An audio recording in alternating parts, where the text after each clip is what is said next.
गांव के बीचों बीच एक ऐसे व्यक्ति का नाम हर मुंह पर फूंक फूंक कर लिया जाता था, जिसने झूठ बोलना अपनी आदत बना लिया था। लोग उसे न केवल झूठा कहते थे, बल्कि उसके बारे में सड़कों पर, खेतों में और चौपालों पर तरह तरह के अफवाहें फैल जाती। उसकी बदनामी इतनी गहरी थी कि गांव के बच्चे भी उसके नाम के साथ हंसी ठिठोली करते। उसका नाम था हरिदत्त, लेकिन किसी ने उसे उसका नाम बुलाना बंद कर दिया था। वह बस बदनाम झूठा के नाम से पहचाना जाता था। हरिदत्त बचपन से ही बोलचाल में थोड़ा अलग था। शब्दों के साथ खेलता, सच को मोड़ता और अक्सर ऐसी बातें बोल देता जो वास्तविकता से परे होती। शुरुआत में लोग उसे मजाक समझते, लेकिन समय के साथ वही बोलियां गांव में फैल गईं और हरिदत्त की झूठी कहानियां लोगों के विश्वास का विषय बन गईं। धीरे धीरे यह अफवाहें उसकी पहचान बन गईं और सचमुच की जिंदगी से वह और अलग हो गया। हरिदत्त की दिनचर्या बड़ी अजीब थी।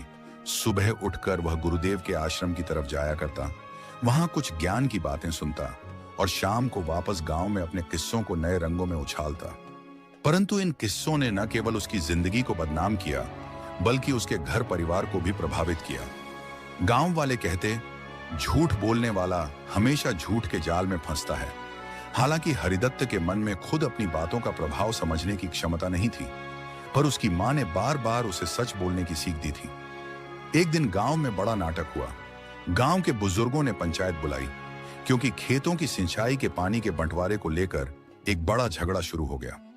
पानी के अधिकार और जमीन के लाभांश को लेकर दो समुदाय आमने सामने खड़े थे और विवाद इतना बढ़ गया कि दोनों तरफ से अपशब्दों का इस्तेमाल होने लगा। इसी बीच हरिदत्त ने तथ्य को जोड़ तोड़कर गांव वालों को बताया कि अचानक दूसरे समुदाय के लोग रात में पानी चुरा ले गए। इसका असर यह हुआ कि विवाद और तेज हो गया और गांव की शांति भंग हो गई। जब झगड़ा चरम पर पहुंचा और पंचायत में सब लोग आपस में तकरार कर रहे थे, तभी गांव की एक बुजुर्ग महिला दंजीबाई खड़ी हुई। उसने अपने अनुभव और सच्चे तथ्यों के आधार पर कहा,